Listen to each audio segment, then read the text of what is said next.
Hey guys, it's Rich from Woodstock Garage. We're here with the Project Wraith. This is the C30 that we're going to be cutting all apart to make it quite an amazing car. Alright, we'll take you around the car. It is a 2008 Volvo C30 with a T5 engine. All the engines in the States are T5s. This is a 2008 version. We call it a Classic because it doesn't have the facelift like the 2011 to 2013s. This particular one is completely stock other than the wheels. You can see these are two-piece BBS wheels from the rear. The rears are, I believe, 9 inches wide. The fronts are 8s, so we get a little bit of an offset.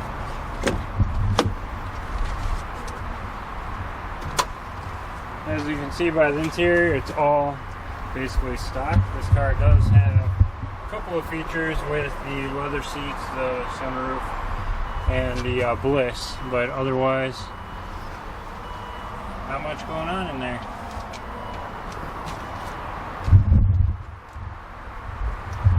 Alright, under the hood, completely stock T5 5-cylinder engine.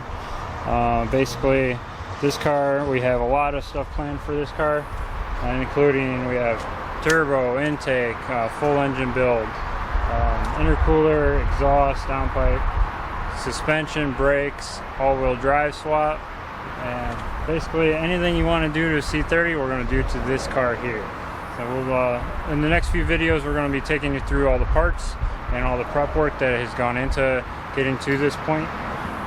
And then after that we'll just do each install of each component and kind of explain to you what we're trying to get out of each component.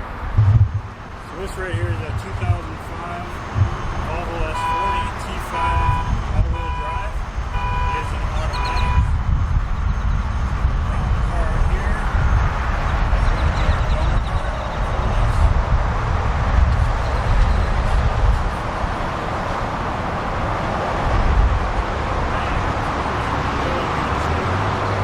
So we're not going to just scrap this car. We're actually going to make this into a front-wheel drive S40 so that we can recoup a little bit of that cash too. As you can see, we're here at Volvo, West Houston. Dealership. We're going to highlight our dealership in one of the upcoming videos, but just to give you kind of an idea of the size of this place. We'll take that from my time in Houston.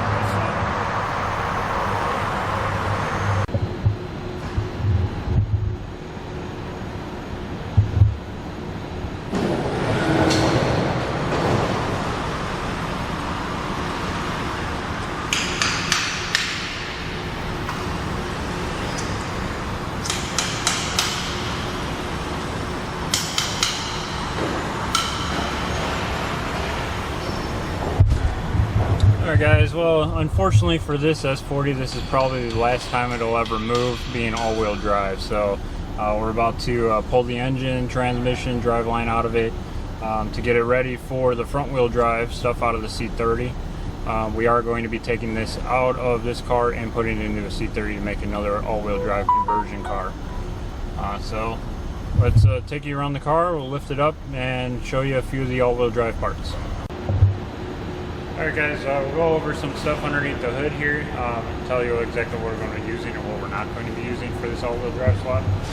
Basically, the only thing that we're using from underneath the hood is going to be the transmission. Obviously it's way down there, so we got to take it out the bottom. We are going to be using the cylinder head off of this car just because the motor and trans will be out of it already, and we do need a good cylinder head to port and polish. So we're going to take the cylinder head off once it's all done on the table. So we'll put it up in there and show you a few of the all-wheel drive things underneath. Alright, let's go over some things underneath the car. Basically the all-wheel drive, to give you a little sense of the differences between the front-wheel drive and the all-wheel drive cars. The subframe, you can see, sits a little bit lower on the all-wheel drive cars. They do have bushings to compensate for the angle gear and the difference in the drive shaft coming through the top of the subframe. We're not going to use this subframe on the C30. We're going to use the C30 subframe. We're going to space the motor up 3/8 of an inch, right around there, to compensate for the angle gear. So we're going to use the C30 subframe. We're not going to use this, but this is coming down when we take the motor out anyway. So show you a few things under here, kind of getting a general health of the car. We do see a trans leak here, so we will be resealing the transmission, and obviously going to use new fluid, so that's not going to be an issue for us. This it looks like it's leaking from the axle seal over here, so if you guys on your personal cars, if you see a lot of trans fluid around this area, you can almost guarantee that it's going to be that axle seal. We're not going to use this axle. We're going to use the C30 axle. It's actually a little bit newer than this one. The right side axle, we will need it from the all-wheel drive, since it goes through the angle gear here. This one looks like it's in really good shape. We will reboot it because it does look like the boots, are a couple days old. So we'll go ahead and reboot it and make sure the bearings are all good to go on that. You can see the all-wheel drive right in here. This is your angle gear. It is mated to the transmission. This here is the all-wheel drive lower torque mount. This is a bracket and this is a torque mount. We're going to be using a focus mount on the lower one. We will be using this bracket because it does clear the angle gear. The front-wheel drive will not clear the angle gear. One other thing that we have to address too is the charge pipe underneath. So you have the charge pipe coming off of your turbo. It goes around the angle gear and to the front, to the intercooler. We have a larger intercooler. We don't have a larger one of these pipes for the all-wheel drive. I'm not so sure that anyone actually makes one, so we'll probably take this one over and have a pipe mandrel vent, so we can have a larger diameter, probably about a 2.5 inch. We're probably not going to be able to get a 3 inch, so we'll probably use about a 2.5 inch pipe for that. On the all-wheel drive subframe, if it's spaced down, you obviously have to have a different power steering rack, because the shaft, where it mounts to, would be a lot longer.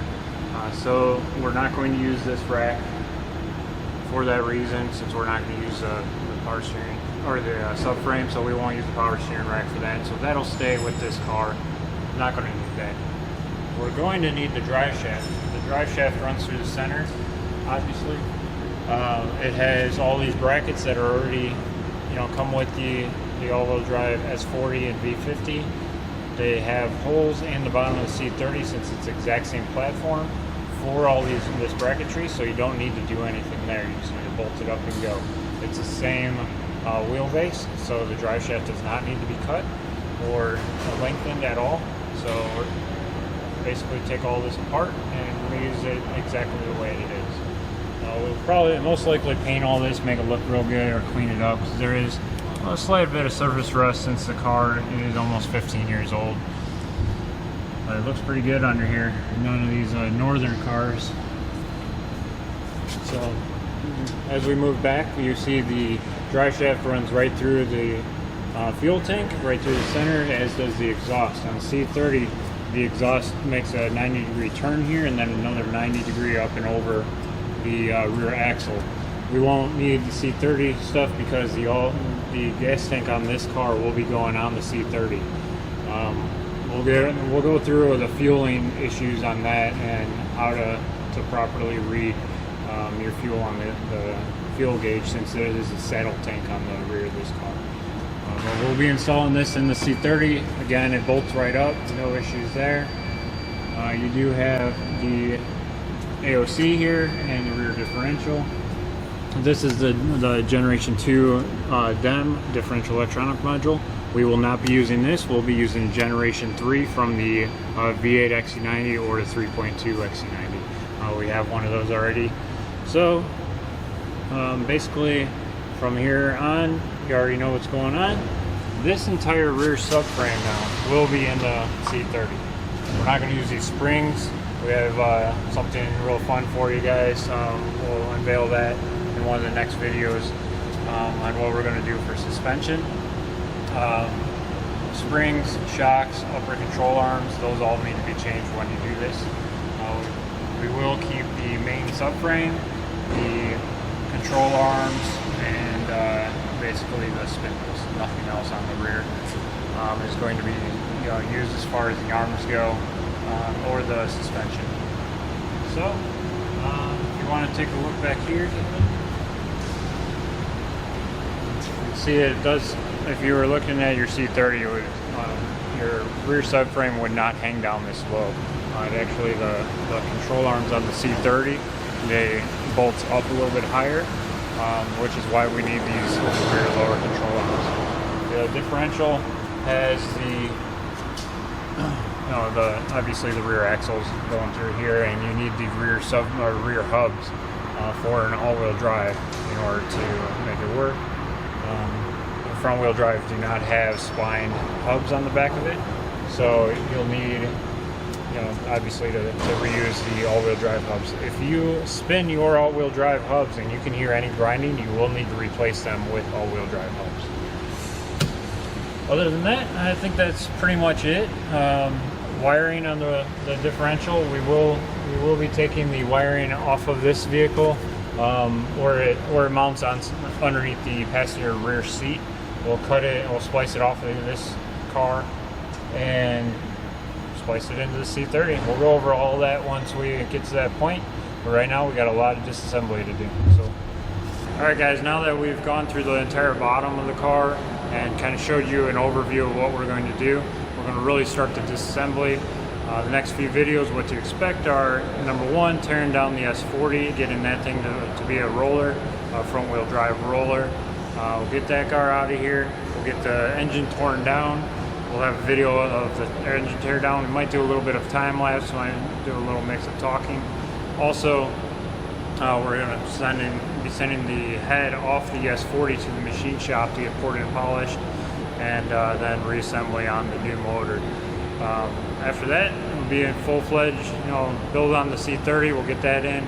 We'll do a video on the Seika brakes. We'll do a video on the coilovers. We'll do a few other videos here and there, leading up to the all-wheel drive build of the car. The C30 will be all-wheel drive. It will be a full motor build.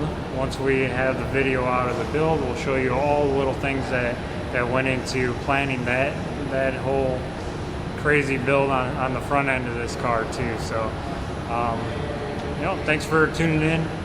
Obviously, like and subscribe to this video and hit that bell so that you can get all the notifications for all the upcoming videos. The month of May is going to be extremely busy for us. We're going to try to put out a video almost every day, probably every few days with editing. Kevin's doing all the editing, so I don't do any of that stuff. I just work on the car. So thanks again, and we'll see you next time.